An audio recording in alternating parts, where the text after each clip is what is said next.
Selamat pagi, salam sejahtera. Tun Mahathir akan jadi Perdana Menteri sekali lagi. Dijangkakan Tun Mahathir boleh menjadi Perdana Menteri sekali lagi. Apa cerita ni? Apa pendapat kamu semua? Adakah anda setuju kalau Tun Mahathir boleh jadi Perdana Menteri sekali lagi? Ada beberapa komen daripada netizen tentang isu kali ini. Mereka mengatakan bahawa Tun Mahathir dari segi pemikirannya masih sihat, tetapi fizikal dan tubuh badan mereka, Tun Mahathir sudah tidak mampu lagi untuk menjadi Perdana Menteri. Bayangkan, tugasan Perdana Menteri itu bukan duduk-duduk di rumah, bukan duduk-duduk di pejabat. Ianya perlu pergerakan ke sana sini hampir 24 jam sehari. Dia perlu pergi ke tempat ini ke tempat ini dalam masa yang sama, menjalankan tanggungjawab pula sebagai seorang Perdana Menteri. Tetapi menjadi persoalan sekarang, untuk menjadi Perdana Menteri, Mahathir Mohamad perlu menjadi ahli parlimen terlebih dahulu. Baru-baru ini dalam PRU 15, Mahathir kalah teruk dalam PRU tersebut dan tidak layak menjadi ahli parlimen. Jangankan layak, mau dapat uang deposit pun tidak dapat. Tapi persoalan sekarang, bagaimana cara Mahathir mau jadi Perdana Menteri sekali lagi? Bolehkah? Jawapan dia boleh dengan syarat Mahathir perlu menjadi ahli parlimen terlebih dahulu. Jadi kalau begitu, di mana dia perlu dapatkan kerusi tersebut? Ikuti terus ulasan ini kerana ada jawapannya. Tun Mahathir, calon Perdana Menteri sekali lagi, bakal bertanding di Kelantan selepas PRN. Di ketika pemimpin-pemimpin Pakatan Harapan begitu yakin kerajaan perpaduan tidak akan tergugat, meski apapun keputusan PRN pada 12 Ogos nanti, malah Anwar Ibrahim sendiri menzahirkan keyakinan bahawa kerajaan pimpinannya adalah kukuh, stabil serta sukar dijatuhkan. Kabar terbaru ini barangkali tidak harus dientengkan begitu sahaja. Berdasarkan hubungan PAS dengan Tun Mahathir yang kian akrab sejak kebelakangan ini, difahamkan kini sudah ada rancangan untuk memberi peluang kepada bekas Perdana Menteri itu kembali sebagai ahli parlimen selepas berakhirnya PRN akan datang. Sudah tentu, syaratnya ialah jika PN beroleh keputusan cemerlang berjaya menawan 5 negeri, Kelantan, Terengganu, Kedah, Selangor dan Negeri Sembilan, atau sekurang-kurangnya memenangi semua kawasan Melayu di 6 negeri yang terlibat PRN itu. Diberitakan, kerusi yang akan diberi laluan untuk Tun Mahathir bertanding itu ialah di Kelantan, yang mana seorang ahli parlimen PAS dikatakan sudah sedia untuk berkorban mengosongkan kerusinya bagi tujuan tersebut. Langkah tersebut adalah menyamai seperti mana dilakukan ahli parlimen Port Dickson sebelum ini, Daniel Balagogal Abdullah, yang mengusungkan kerusinya untuk memberi laluan kepada Anwar bertanding pada tahun 2018 lalu. Jika Anwar diberi peluang menjadi ahli parlimen itu, dengan tujuan untuk menjadi Perdana Menteri, memberi laluan kepada Tun Mahathir juga adalah maksud yang sama. Tindakan PAS memberi laluan untuk Tun Mahathir bergelar ahli parlimen Kelantan itu adalah semata-mata untuk memungkinkan lagi Anwar dapat dijatuhkan. Dua kombinasi kemenangan cemerlang PN dalam PRN dan kembalinya Tun Mahathir bergelar ahli parlimen dilihat satu-satunya resepi asakan paling berkesan untuk menjadikan apa yang dirancang benar-benar menjadi kenyataan. Dalam hal ini, kesediaan PAS memberi laluan kepada Tun Mahathir bertanding di Kelantan difahamkan juga bukan saja sebagai perkiraan hadiah wang untuk meletakkan PAS mencipta sejarah di mana ahli parlimen parti itu akhirnya berjaya menduduki kerusi Perdana Menteri buat pertama kali. Malah untuk tujuan mengangkat negeri Melayu dan Islam iaitu Kelantan dan Terengganu lebih banyak menerima limpahan pembangunan selepas itu. Selain itu, di sebalik gegak gempita yang berterusan mahu menjatuhkan kerajaan, PAS juga dikatakan menyedari bahawa PN tiada calon Perdana Menteri yang benar-benar berwibawa bagi menggantikan Anwar. Sementara Muhyiddin tergolong dalam kluster mahkamah dan tidak sesuai diangkat sekali lagi sebagai Perdana Menteri, Hamzah Zainuddin selaku Ketua Pembangkang pula dianggap belum cukup merit untuk menduduki kerusi Perdana Menteri dalam keadaan politik yang amat mencabar ketika ini. selepas melihat hanya Tun Mahathir yang sesuai dalam menerajui gerakan menumbangkan Anwar dan seterusnya mengambil alih kerusi Perdana Menteri serta menerajui negara. Selain bekas Perdana Menteri, 2 kali itu juga dipercaya mampu menarik sokongan sebagian ahli Parlimen UMNO BN yang kemudian dipercaya akan diikuti sokongan daripada Sabah dan Sarawak akan menyusul. Apapun, penentuannya ialah pada keputusan PRN 12 Ogos ini. Di zahir mata, memang kerajaan Anwar ternampak kukuh, sukar diguat serta memiliki sokongan majoriti 2/3. Malah Ketua Menteri Sabah dan Sarawak juga dilihat kerap bersamanya. Cuma, Anwar jangan sekali leka serta sentiasalah berhati-hati, kerana pujangga juga kerap meninggalkan kesan. Adalah biasa dalam politik, kawan dan musuh boleh menukar kiblat sokongan mereka sesingkat 2 minit sekali. Sekian dulu untuk kali ini. Jangan lupa tinggalkan komen anda, tekan butang subscribe. Kita jumpa lagi. Bye-bye. Selamat pagi, salam sejahtera. Terima kasih karena bersama dengan saya di Nazilin Unity Channel. Ini yang terjadi pada kempen PRN di hari yang kedua. Disangkakan bahawa kerajaan akan diserang habis-habisan. Disangkakan kerajaan akan kehabisan idea. Namun demikian, yang berlaku bukanlah seperti yang dijangka. Namun yang berlaku ialah kerajaan pula makin hari makin mendapat rentak mereka. Kerajaan perpaduan pula makin hari makin mendapat apa yang dikatakan sebagai modal untuk menang. Manakala pihak pembangkang pula kelihatan semakin tercari-cari di manakah rentak untuk mendapat kemenangan dan apakah isu yang boleh digunakan untuk menyerang kerajaan perpaduan. Hari ini, satu lagi senjata yang telah yang bakal memenangkan kerajaan perpaduan apabila diumumkan melalui mymetro.com, pendapatan isi rumah naik 2.4%. Ada yang kata kerajaan perpaduan pimpinan Anwar Ibrahim ini lemah, tapi rupa-rupanya yang terjadi di luar daripada yang dijangkakan. Diberitakan hari ini pendapatan isi rumah naik 2.4%. Apa buktinya ini? Apakah maksud laporan ini? Laporan ini menunjukkan bahawa ianya adalah sesuatu perkara yang amat positif untuk seluruh rakyat Malaysia dan adalah pencapaian yang hebat, yang amat hebat yang dipimpin oleh Perdana Menteri kita Anwar Ibrahim. Pendapatan purata isi rumah Malaysia meningkat 2.4% kepada RM8,479 tahun lalu berbanding 7,185 pada tahun 2021. Dengan 4 negeri melepasi paras nasional, demikian menurut Jabatan Perangkaan Malaysia.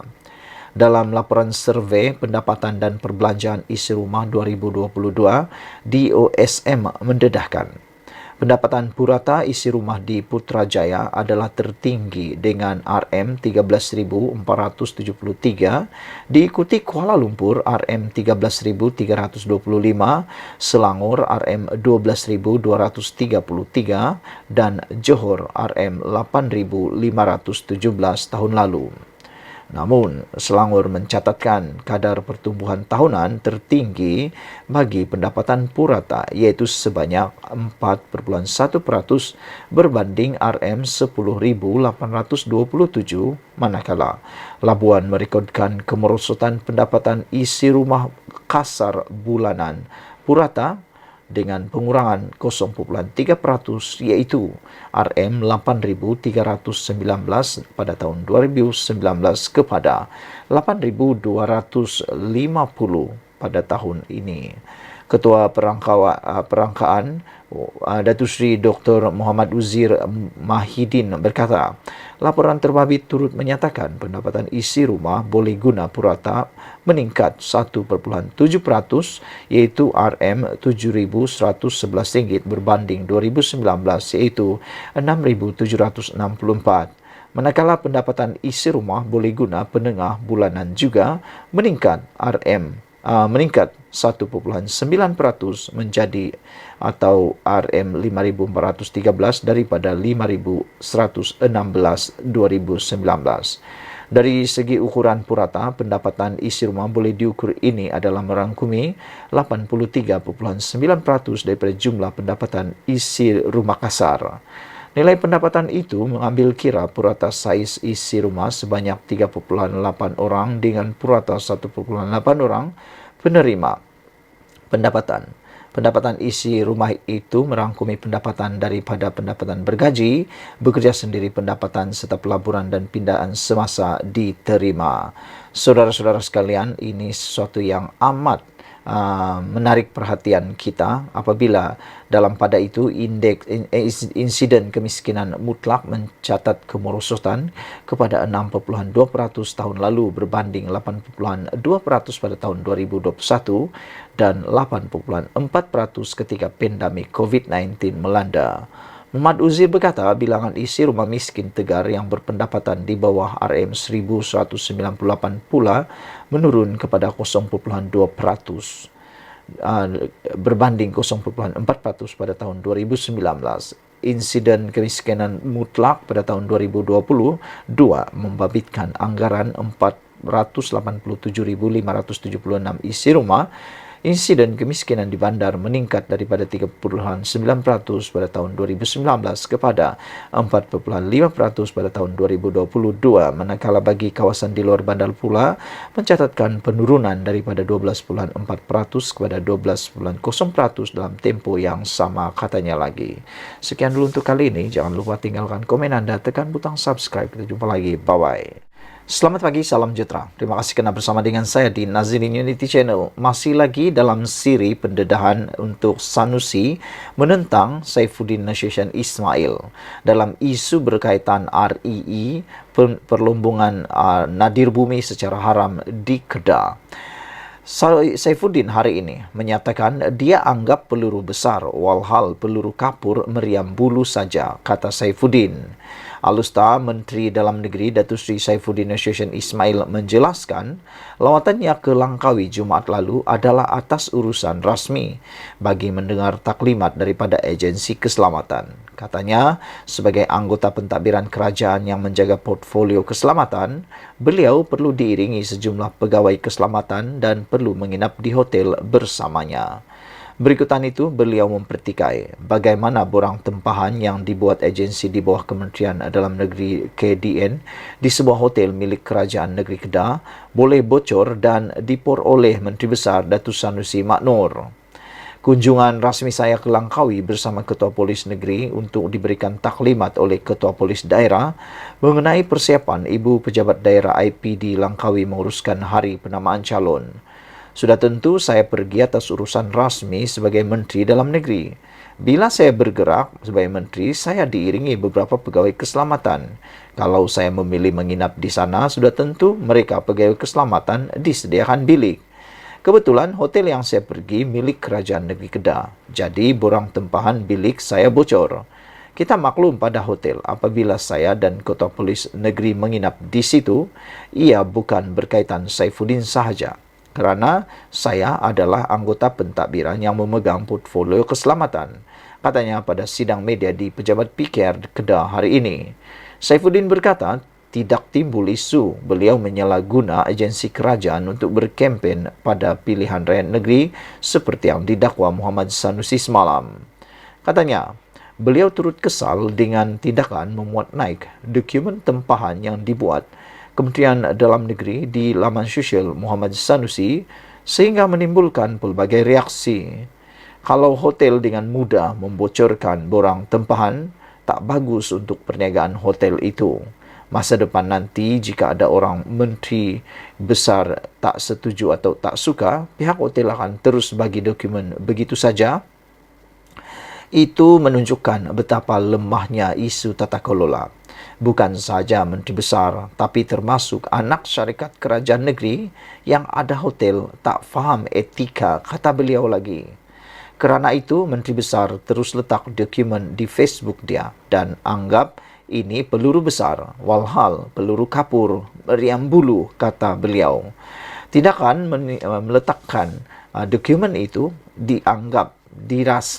mungkin dirasakan oleh admin Facebook Sanusi, dirasakan mungkin boleh menyerang Saifuddin Nasution, tetapi sebaliknya Saifuddin Nasution berjaya menggunakan isu itu untuk menembak semula hotel, pengurusan hotel dan juga Sanusi. Apa yang digunakan oleh Sanusi akhirnya menjadi peluru kembali semula kepada beliau. Pertama, bagaimana hotel itu boleh membocorkan maklumat, dan ini pasti akan menimbulkan kerugian kepada hotel itu sendiri. Tak terfikirkah oleh Sanusi bahawa hotel tersebut kini dalam masalah yang besar kerana tindakan membocorkan maklumat pelanggan adalah menyalahi undang-undang, dan ia pasti boleh menyebabkan kalau nak disaman, boleh disaman. Jadi adakah Sanusi terfikir itu? Yang seterusnya ialah itu menunjukkan juga kelemahan tata kelola Sanusi, kata Saifuddin lagi. Menurut Saifuddin, bila tempahan dibuat agensi di bawah saya, dianggap menyalahgunakan, sedangkan selain taklimat polis, saya juga diberikan taklimat Jabatan Immigration supaya kunjungan saya menjadi lebih produktif, katanya. Semalam, Muhammad Sanusi mendedahkan dokumen tempahan 15 bilik di sebuah hotel dipercayai di Kuah dengan bayaran dibuat Jabatan Immigration Malaysia. Sekian dulu untuk kali ini. Jangan lupa tinggalkan komen anda, tekan butang subscribe. Kita jumpa lagi. Bye-bye. Selamat pagi, salam sejahtera. Terima kasih Anda bersama dengan saya di Naziling Unity Channel. Ini satu pendedahan yang paling menarik sekali untuk Anda dapatkan pagi ini. Dipetik daripada BH Online, Azmin antara pemimpin paling dibenci penyokong Pakatan Harapan. Itu persoalan yang ditimbulkan dalam siri pendedahan di Berita Harian Online. Apa pendapat Anda sekalian dengan siri pendedahan ini? Adakah benar anda juga setuju bahawa Azmin Ali ialah antara pemimpin paling dibenci penyokong PH? Dan adakah anda boleh senaraikan sebab mengapa penyokong PH membenci Azmin Ali ini? Salah satu sebab yang ditulis oleh netizen dalam ruangan komen ialah mereka kata kerana tindakan Azmin Ali menjadi sekongkol di dalam langkah Sheraton dan menyertai pula Parti Bersatu meninggalkan Parti Pakatan Harapan ataupun Parti Keadilan Rakyat yang mana telah mengangkat beliau menjadi orang yang sangat hebat pada waktu dahulu. Dan oleh kerana mereka kata itu, dia lupa daratan. Dan tak tahulah apa sebab dia pindah sebenarnya. Pilihan Raya Negeri PRN Selangor disifatkan peluang terakhir kepada bekas ahli Parlimen Gombak, Datuk Seri Mohamed Azmin Ali untuk membuktikan keupayaannya sama ada masih relevan atau sebaliknya dalam arena politik Malaysia. Bekas Naib Ketua Pemuda UMNO Sahrir Hamdan bagaimanapun beranggapan, Azmin yang juga bekas Menteri Perdagangan Antarabangsa dan Industri masih mempunyai pengaruh tersendiri di Selangor, sekaligus membuka peluang untuknya terus berpolitik di negeri berkenan. Sahri menganggap ini adalah peluang terakhir buat Azmin, walaupun beliau hanya pernah kalah sekali, iaitu pada pilihan raya yang lalu, tetapi saya tidak rasa kerja beliau akan bertahan dalam dunia politik, kata beliau. Sekiranya beliau kalah sekali lagi, kali ini dalam PRN, dua perkara akan berlaku. Pertama, politik negara akan meninggalkannya, atau dalam bersatu sendiri beliau mungkin tercicir berbanding beberapa pemimpin yang lain. Katanya pada program Podcast Keluar Sekejap dikendalikan bersama bekas Ketua Pemuda UMNO Khairi Jamaluddin. Sahrin berkata Azmin ketika ini dianggap pemimpin paling dibenci oleh penyokong PH yang dikaitkan dengan penyebab kepada langkah Sheraton pada tahun 2020. Kalau tanya penyokong PH, figura paling tak disukai adalah Azmin. Ramai pemerhati menganggap Azmin dah habis atau kalah. Tapi Azmin ini ada sesuatu pengaruh di Selangor yang tidak ada di negeri lain, kata beliau. Kalau dia pergi ke Kuala Lumpur atau Johor, tak nampak bayang pengaruh itu. Di Selangor ini ada aura yang tak boleh dinafikan, kata beliau lagi. Pada PRN kali ini, Azmin bertanding di Dewan Undangan Negeri Dun Hulu Kelang berpindah dari Dun Bukit Antarabangsa yang disandangnya sebelum ini menentang setiausaha politik kepada Menteri Besar Selangor Datuk Seri Amiruddin Syari, iaitu Juwairia Zulkifli pada PKR. Jurawera yang juga timbalan Ketua Wanita PKR yang sebelum ini juga penyandang Dun Bukit Melawati menjadi pertaruhan penting PKR dalam misi menewaskan kumpulan yang disifatkan mereka sebagai pengkhianat parti. Kerusi Dun Hulu Klang sebelumnya dimiliki Amanah diambil alih oleh PKR pada saat akhir. Sebagai gantinya, PKR menyerahkan kerusi Dun Batu Tiga kepada Amanah.